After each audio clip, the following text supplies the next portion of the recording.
ब्रेकनंतर महत्त्वाची अपडेट. साताऱ्यामधून दोन धरणामधून कृष्णा नदी पात्रामध्ये 17,423 क्युसेक विसर्ग करण्यात येतोय. वाईचा महागणपती मंदिर कृष्णा नदीच्या पात्रामध्ये पाण्यामुळे अर्ध बुडलेलं आहे, तर ड्रोन कॅमेरामधून ही दृश्य टिपलेली आहेत.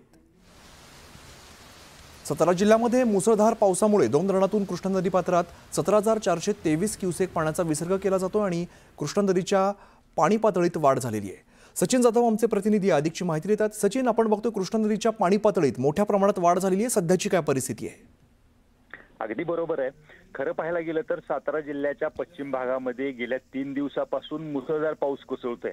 याच्यामुळे साताऱ्यातली जी धरणं आहेत ही आता जवळपास भरत आलेली आहेत. 100% भरलीत असं म्हणायला आपल्याला हरकत नाहीये. आणि यामुळे धरणांमधून हे पाणी सोडण्यात आलेलं आहे. धोम धरणामधून 17,000 क्युसेक पेक्षा जास्त पाणी सोडल्यामुळं कृष्णा नदी पात्रात मोठ्या प्रमाणात पाणी सोडण्यात आलेलं आहे. याच्यामुळे कृष्णा नदीला महापूर आल्याचं चित्र एकूणच पाहायला मिळतंय. या पाण्यामुळं कृष्णा नदीच्या पाण्यामुळे जे वाईमधलं गणपती मंदिर आहे हे जवळपास अर्ध पाण्यामध्ये बुडाल्याचं चित्र एकूणच पाहायला मिळते.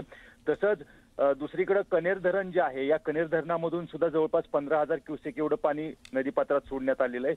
याच्यामुळे वेण्णा नदीला पूर आलेला आहे आणि या दोन्हीही नद्या माहुली येथे एकत्र येतात आणि यामुळे या माहुलीतली परिस्थिती सुद्धा थोडी बिकट झाल्याचे चित्र आपल्याला एकूणच पाहायला मिळते.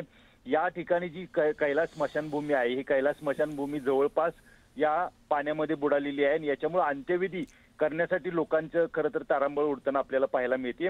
तसंच दुसऱ्या बाजूला जर सांगायचं झालं तर महाबळेश्वरमध्ये जो पाऊस कोसळतोय किंवा कोयना नगर भागामध्ये जो पाऊस कोसळतोय, याच्यामुळं कोयना धरण सुद्धा जवळपास भरत आलेलं आहे. याच्यामुळे कोयना धरणातून मोठ्या प्रमाणात पाण्याचा विसर्ग सुरू असल्यामुळे त्यामुळे पाण्याची पातळी सुद्धा चांगलीच वाढताना दिसते. सचिन, धन्यवाद या सगळ्या सविस्तर माहितीसाठी.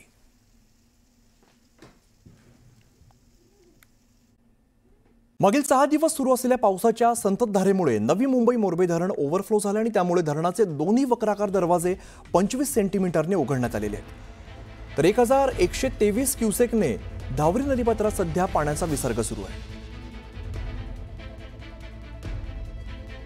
धरणाचे दोन्ही वक्राकार दरवाजे उघडण्यात आलेले आहेत, त्यामुळे पाण्याचा विसर्ग मोठ्या प्रमाणात सध्या सुरू आहे. नवी मुंबईतील मोरबे धरण आता ओव्हरफ्लो झालेलं आहे. मागचे काही दिवस मुसळधार पाऊस होतो आणि या मुसळधार पावसामुळे नवी मुंबईतील धरणं आता ओव्हरफ्लो होत आहेत. धरणाचे दोन्ही वक्राकार दरवाजे 25 सेंटीमीटरनं उघडण्यात आलेले आहेत. त्यामुळे धावरी नदीपात्रात सध्या 1,123 क्युसेकने पाण्याचा विसर्ग केला जातोय.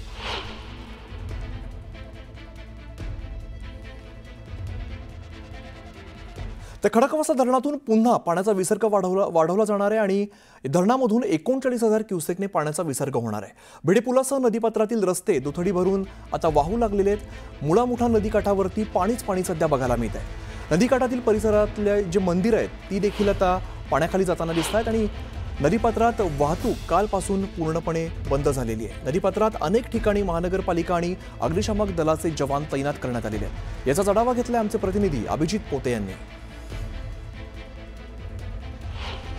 पुणे शहरासह पुणे जिल्ह्यात आणि खडकवासला धरण साखळी क्षेत्र किंवा घाटमाथ या ठिकाणी गेल्या 3 दिवसांपासून पावसाची रिमझिम सुरूच असलेली पाहायला मिळते आणि त्यामुळे खडकवासला धरणातला पाण्याचा जो आहे तो विसर्ग मोठ्या प्रमाणात मुळामुठा नदीपात्रात करण्यात येत आहे. आज सकाळपर्यंत तो 35,000 क्युसेकनं विसर्ग जो होत होता तो थोड्याच वेळात वाढवून 39,000 क्युसेक पाण्याचा विसर्ग या मुळामुठा नदीपात्रात करण्यात येणार आहे. खरं तर कालपासून आपण बघतोय की भिडेपूल असेल किंवा मुळामुठा नदीपात्रातले जे रस्ते आहेत त्या रस्त्यांवर पाणी जे आहे ते कालपासून आलेले आहे. सगळ्या परिसरातील वाहतूक कालपासून बंद करण्यात आलेली आहे. खडकवासला धरणातून पाण्याचा विसर्ग झाल्यानंतर मुळामुठा नदी पात्र जे शहरालगत आहे, पुणे शहराच्या 2 भागांना जोडणारं हे पात्र आहे, त्या पात्रामध्ये मोठ्या प्रमाणात पाणी जे आहे ते आता आलेलं पाहायला मिळते. खरं तर खडकवासला धरणातून पाण्याचा विसर्ग गरज पडल्यास पुन्हा जो आहे तो वाढवण्यात येणार आहे. ही सगळी दृश्य तुम्ही पाहताय. या नदीकाठावरची जी रस्ते आहेत, जी घरं आहेत किंवा जी आस्थापना आहेत, जी मंदिरं आहेत, त्या सगळ्या ठिकाणी आता हळूहळू पाणी जे आहे ते शिरायला सुरुवात झालेलं आहे.